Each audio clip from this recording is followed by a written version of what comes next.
Ingat yang sering saya katakan, bapak-bapak mempunyai tanggung jawab 4 di rumah tangga bapak-bapak.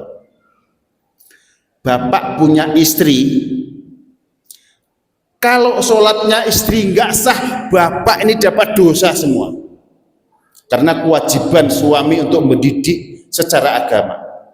Bapak punya anak perempuan, sholatnya anak bapak yang perempuan sebelum dia nikah salah, dosa bapak. Bapak punya adik perempuan, yang ketiga, sholat adik bapak itu salah, dosa bapak dapat. Yang keempat, bapak-bapak punya ibu kandung, ketika sholatnya ibu kandung bapak salah, bapak enggak mendidik, dosa bapak. Solusinya gimana? Ketika bapak-bapak semua sholat jamaah di masjid dan sholatnya dijamin benar oleh Allah Subhanahu wa Ta'ala, maka 4 hal ini bebas. Meskipun sholat dia salah, tetap diterima. Itu pentingnya sholat berjamaah, bisa mengcover keabsahan sholatnya 4 orang di rumah bapak ibu semua. Itu makanya ibu-ibu, kalau suaminya nggak mau sholat jamaah di masjid, suruh pakai daster, jangan pakai celana. Bang, yang sholat di rumah itu wanita bang. Laki-laki harus ke masjid, wajib hukumnya menurut Imam bin Hambal. Ya. Yang ketiga, junah membentengi dari apa? Ketika kita sudah sanggup berpuasa sesuai prosedur undang-undang agama. Kata Imam Ibnu Hajar Al-Asqalani, ya, kita akan dibentengi hasrotan fi ma'isyatihi.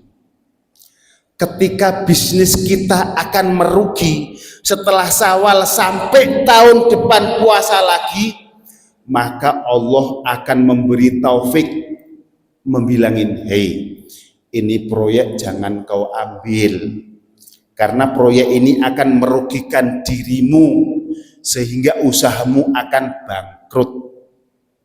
Ini kata Imam Ibnu Hajar Al-Asqalani, kalau puasa kita benar-benar siap dilaksanakan, insya Allah bisnis kita dari setelah Syawal sampai bulan Ramadan tahun depan untung dan untung terus.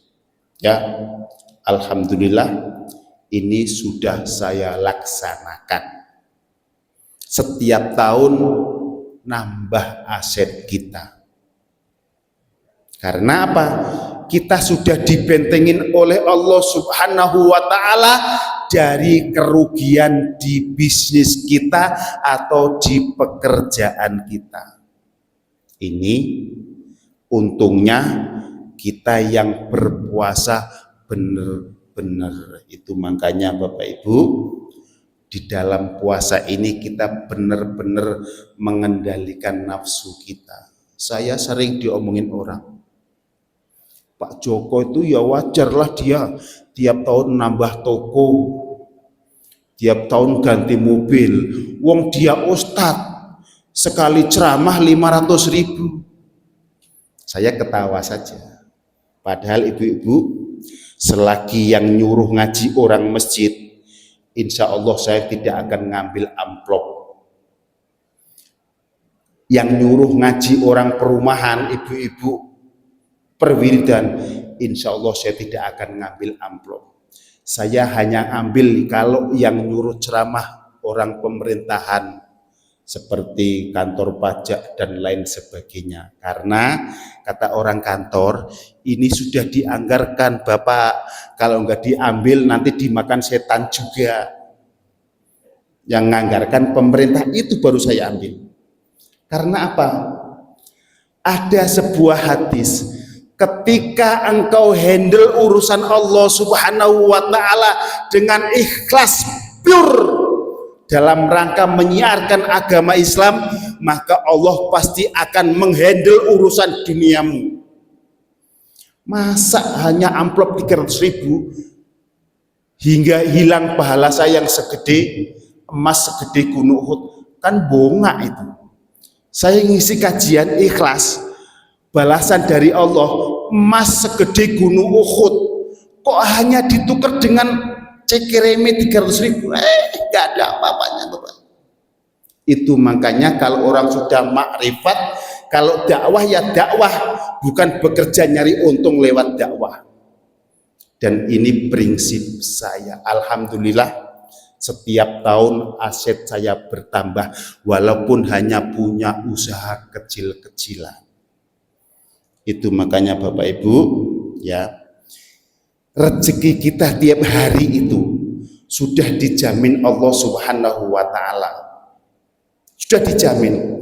Jadi jangan kita mangkrah-mangkrah, apalah mangkrah-mangkrah bahasa Indonesia. Jangan kita nyabet kiri kanan untuk mencari penghasilan untuk kasih makan anak-anak kita. Rezeki anak kita sudah ada dari Allah Subhanahu wa Ta'ala. Tugas kita hanya bekerja dengan baik. Kalau bapak-bapak jadi pegawai, jadilah pegawai yang baik, kerja di kantor dengan baik. Ketika bapak-bapak kerja di kantor sambil ngopi, nggak jelas kerjanya, padahal yang buat gaji bapak ibu duit pajak rakyat, haram gaji bapak. Kalau bapak jadi guru, jadilah guru yang baik, bimbing itu muridnya dengan baik. Kalau tidak baik, berarti gajinya subhat. Ya, kalau kita jadi pedagang, jadilah pedagang yang baik, bikin perdagangannya berkualitas.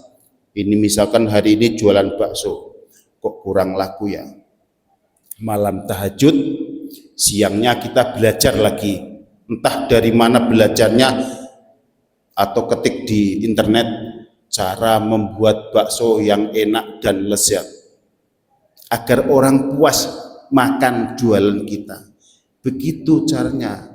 Jangan sabet kiri kanan, tidak memikirkan itu halal atau haram. Rezeki kita sudah dijamin oleh Allah Subhanahu wa Ta'ala. Tugas kita hanya bekerja. Bekerja ini bukan dalam rangka mencari rezeki. Bekerja ini kata Imam Ghazali dalam rangka melaksanakan tugas hidup. Rizkimu sudah dijamin Allah Subhanahu wa Ta'ala. Wallahu a'lam bis shawab.